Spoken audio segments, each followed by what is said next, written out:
Hello. This is a video response to NeuroSoup's old. It's been up for a while, but it's a video she made called Lucid Dreaming and Entheogens, and I had a couple things to say. Um, so my history with entheogens has been a long one. I'm currently 21, and I guess you could say, first awakened or moved by the plants or the medicines, probably, I think, when I was 15. So, I mean, that's not too long of a time period, but the uh, interaction between myself and the plants and medicines has been has been very often and, and very intense. And from personal experience, I can say that you know, what I guess I'm talking to you in response. What you say about the tryptamines in particular um, is very true. The with all of what has been done by this body and consumed, nothing creates that lasting dream experience as do the tryptamines. During high school, a lot of LSD was taken, and I would do work on lucid dreaming aside from that, but I never really noticed any enhancement or increase of ease to my lucid dreaming efforts or experience, and with that I gained a good amount of experience. So a little later in life, I I was blessed with the opportunity to be taking a lot of tryptamines very often. I was taking 5 grams of mushrooms at least every 2 weeks, usually every week, and vaporizing DMT about every couple days for a period of maybe 7 to 9 months. And that with that, and I've actually been thinking a lot about this lately. I was having lucid dreaming, and every single dream I would have in a night, I would have like 7 or 8 lucid dreams, plus the occasional astral projection or out of body experience into this reality. And from the lucid dreams, I could pop out of the dream and into this image of reality, into this hologram.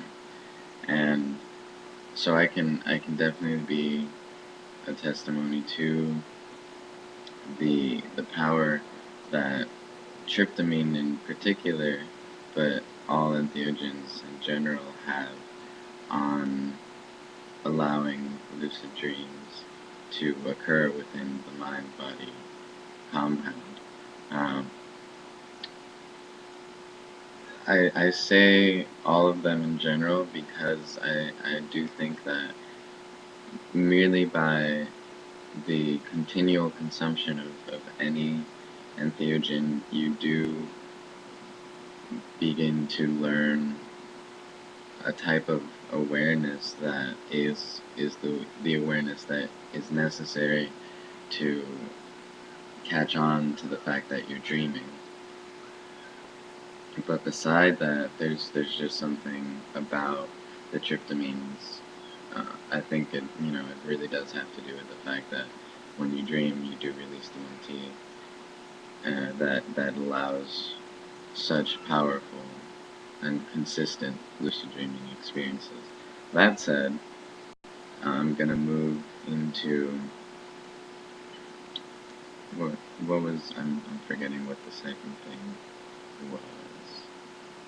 Um, okay, so I guess I'm gonna edit this. Where's the second thing?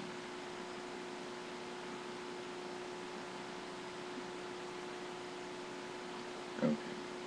So that said, I'm gonna move into what was being said about taking entheogens in the dream. And this is actually really interesting.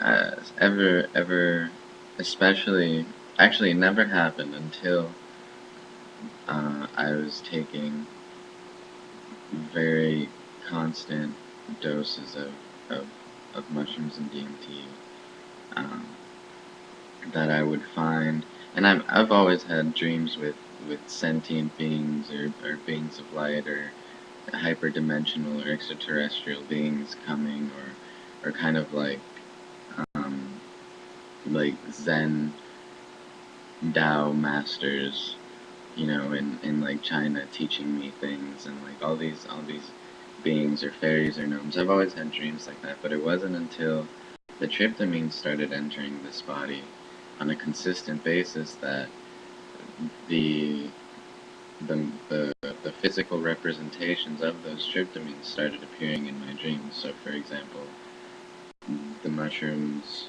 would would be everywhere in my dreams, and I since I went to Peru and had tried ayahuasca and the chacruna and the the cappy vine, the actual ayahuasca vine, have been in my dreams, and and also in my dreams. So it's been a presence that has established itself within my dream consciousness, and it's very welcome. I happily welcome such presences. But the DMT in particular, I think, is really interesting because whether whether you're lucid or not in a dream, the all it takes, and I've spoken to several people on this, and I actually have found several things. I don't have the links or anything. I don't remember where it was, but online I've read, because I've looked it up after it happened to me. But all it takes really is for someone to try smoking DMT once, and it can show up in their dreams.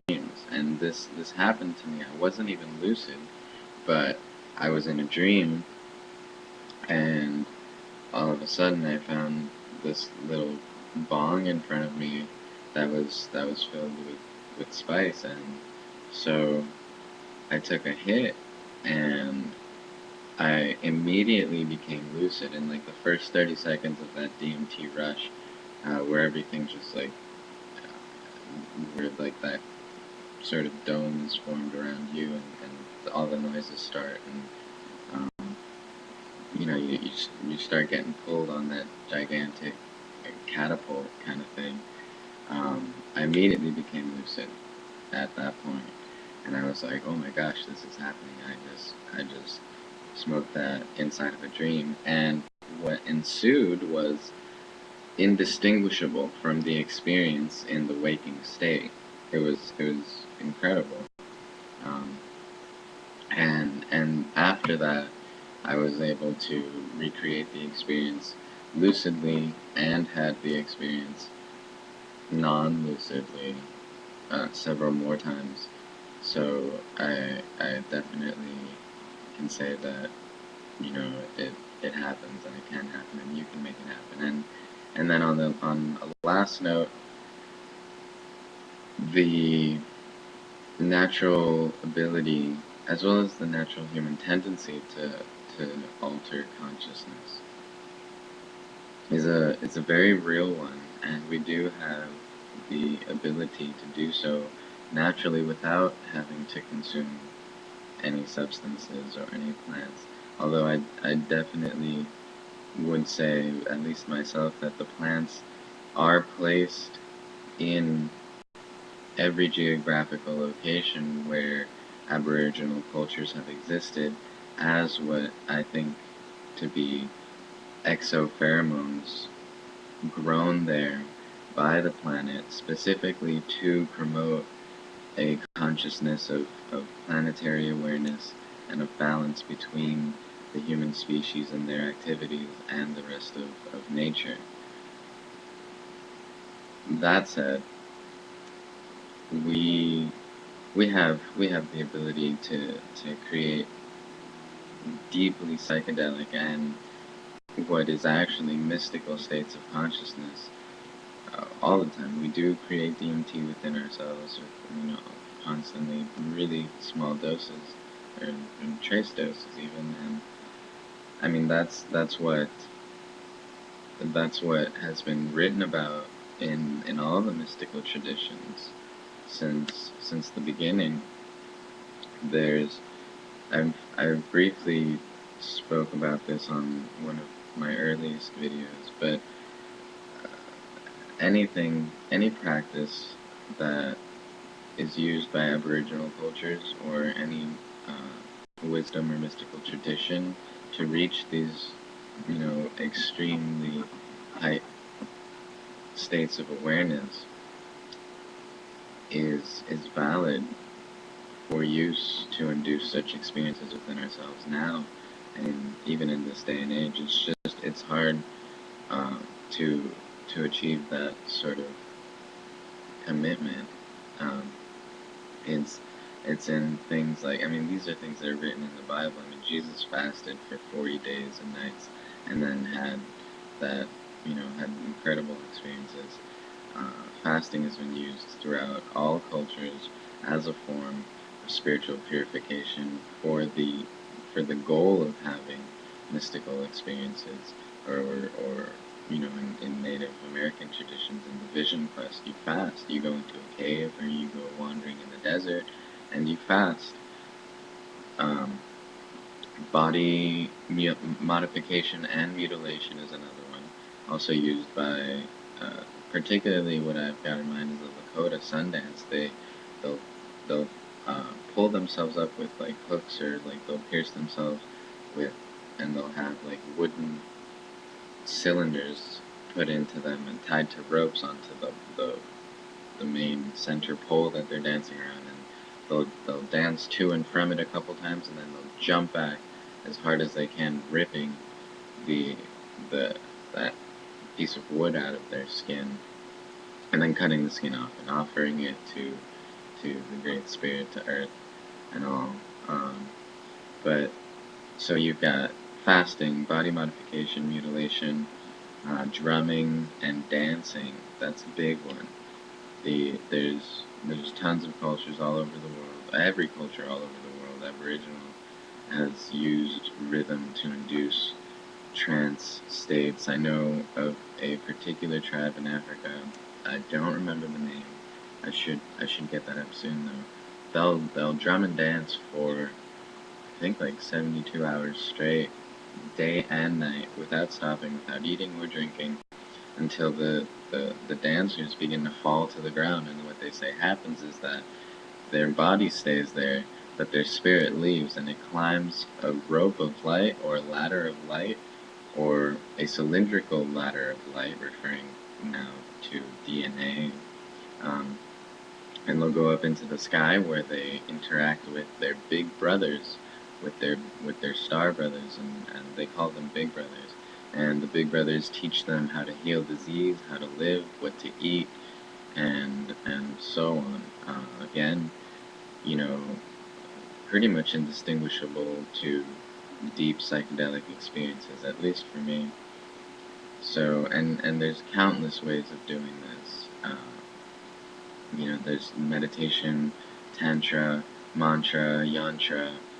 It all works. It's just taking it to that level of the point where the body is stressed enough that the blood-brain barrier around the pineal gland is broken through by the large amount of DMT created by the adrenaline within the stressed body. So that's my take on it. I'm about to run out of time, but thank you for making that. Thank you for watching.